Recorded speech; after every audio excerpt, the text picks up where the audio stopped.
Some would say it's Masters week, and some would say it's Major League Baseball week, but at USC, it's Josh Conerly week. His decision on Friday, April 8th, that's what everyone in the program is waiting for this week. That's the big news item around here. Well, we'll start with that as we preview USC football position by position. Please check out the videos, folks, on quarterbacks, running backs, and wide receivers. We look at the offensive line today, and Conerly is the best in the business at his level. Still yet to make his decision known.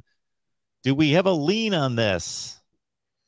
Brandon Huffman, he's one of the best West Coast, Western United States recruiting analysts, and he has crystal balled USC for Josh Conerly. So among recruiting analysts in the West, there's a belief that USC is clearly in the lead for Josh Conerly. That's the firm expectation that he's going to beat out Oregon and Washington, also Miami and the other national pursuers. But it's felt that USC is firmly in the lead for Conerly, and it would rate as a surprise if the Trojans don't get him. So to transition right into the offensive line conversation, Mark, USC has just 13 linemen on scholarship. That's alarmingly thin, and only 8 of those have been able-bodied and able to regularly perform in spring practice.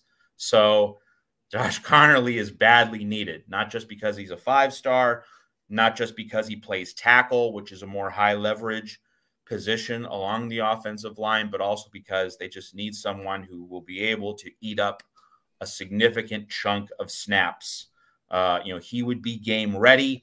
Whether he would be able to be a starter and accelerate his development right after arriving on campus, that's a question mark. That might not be the case, that he wouldn't be ready for the season opener against Rice. But you get him into the lineup, you get him into the rotation, and he would be ready perhaps to start once Pac-12 play begins in late September. There's that crucial road game against Oregon State, which USC needs to survive. And we know that in the Pete Carroll era, Corvallis was a stumbling block, that great USC teams got ambushed multiple times up there in the Northwest in Reser Stadium. So to be able to have Conerly perhaps starting by then might be the most realistic goal. Probably not going to start in week 1. But again, if USC gets him on board, he would be able to, get acclimated to the team, acclimated to the program. He'd get game reps throughout the non-conference portion of the schedule in early September. And so when Pac-12 play begins, you will have a game-ready offensive lineman who's used to everything. He'll be a freshman, but, obviously he's the cream of the crop. USC recruiting analysts have viewed him both as a class maker and a class saver. Chris Trevino of 247 Sports, we had him on a USC podcast. He really viewed Conerly as both someone who would save a class, but also would take it to the next level.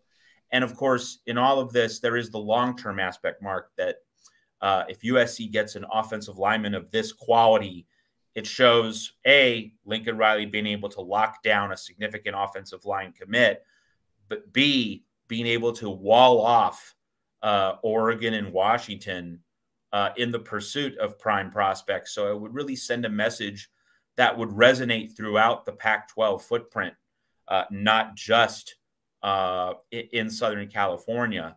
So there's so much riding on this, and the fact that USC is in position to get Conerly, viewed as being in the lead, is just a source of considerable optimism on a number of levels.